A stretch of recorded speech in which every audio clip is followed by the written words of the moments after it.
Leviticus chapter 7. Now this is the law of the trespass offering of the ram. It is most holy.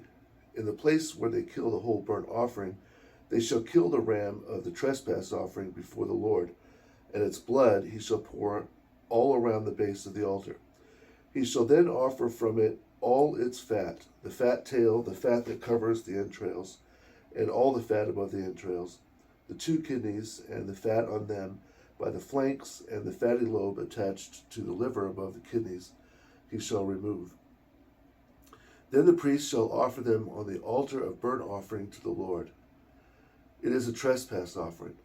Every male among the priests may eat these things. It shall be eaten in a holy place. It is most holy. The trespass offering is like the sin offering. There is one law for them both. The priest who makes atonement with it shall have it. Now the priest who offers a man's whole burnt offering shall have for himself the skin of the whole burnt offering he offered. Also every grain offering made in the oven, and all that is made on the grate or in a frying pan, shall be the priest's who offer it. Every grain offering, whether prepared with or without oil, shall belong to all the sons of Aaron, to one as much as the other. This is the law of the sacrifice of the peace offering, which he shall offer to the Lord. If he should offer it for a thanksgiving, he shall offer with the sacrifice of thanksgiving loaves of fine flour mixed with oil, and unleavened cakes smeared with oil, and fine flour kneaded with oil. Besides the unleavened loaves, he shall offer with his gifts leavened bread with the sacrifice of thanksgiving of his peace offering. Then from all his gifts he shall offer one choice portion to the Lord. It shall belong to the priest who pours out the blood of the peace offering. The flesh of the sacrifice of his peace offering for thanksgiving shall be eaten the same day it is offered. He shall not leave any of it until morning. Now if the sacrifice of his burnt offering is a vow or a voluntary offering, it shall be eaten the same day he offers his sacrifice. And on the next day the remainder of it may also be eaten. But the remainder of the flesh of the sacrifice on the 3rd day shall be burned with fire. But if some of the flesh should be eaten on the 3rd day, it shall not be accepted for him who offered it, nor shall it be imputed to him.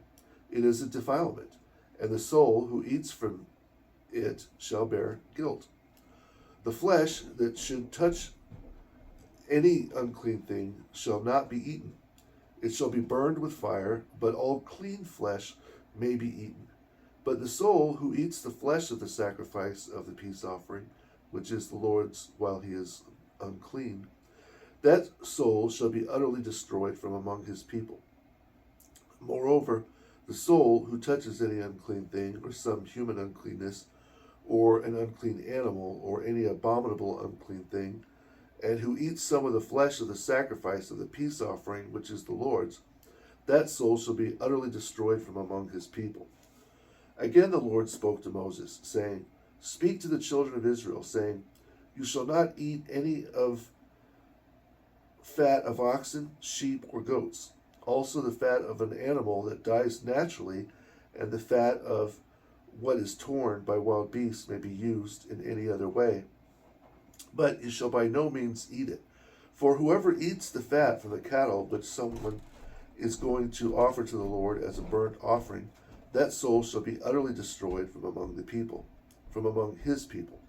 Moreover, you shall not eat any blood in any of your dwellings, whether of birds or cattle. Any soul who eats blood, that soul shall be utterly destroyed from among his people.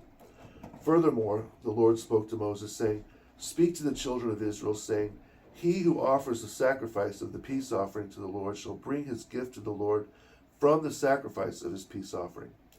His own hands shall offer the burnt offerings to the Lord, the lobe of the liver and the fat upon the breast. These he shall offer to place as gifts before the Lord. Then the priest shall offer the fat on the altar, but the breast shall be Aaron's and his sons. Also, the right thigh you shall give to the priest as a choice portion from the sacrifices of your peace offerings. He among the sons of Aaron who offers the blood of the peace offering and the fat shall have the right thigh for his portion. For the breast from which the fat was offered, and the thigh of the choice portion, I took from the children of Israel, from the sacrifices of your peace offerings, and I gave them to Aaron the priest, and to his sons from the children of Israel by an ordinance forever. This is the consecrated portion for Aaron and his sons from the burnt offerings of the Lord, on the day he presented them to minister to the Lord as priests. The Lord commanded this to be given to them by the children of Israel on the day he anointed them, by an ordinance forever throughout their generations. This is the law of the whole burnt offerings, the grain offering, the sin offering, the trespass offering, the consecrations, and the sacrifice of the peace offering, in the manner the Lord commanded Moses on Mount Sinai, on the day he commanded the children of Israel to offer their gifts before the Lord in the Sinai desert.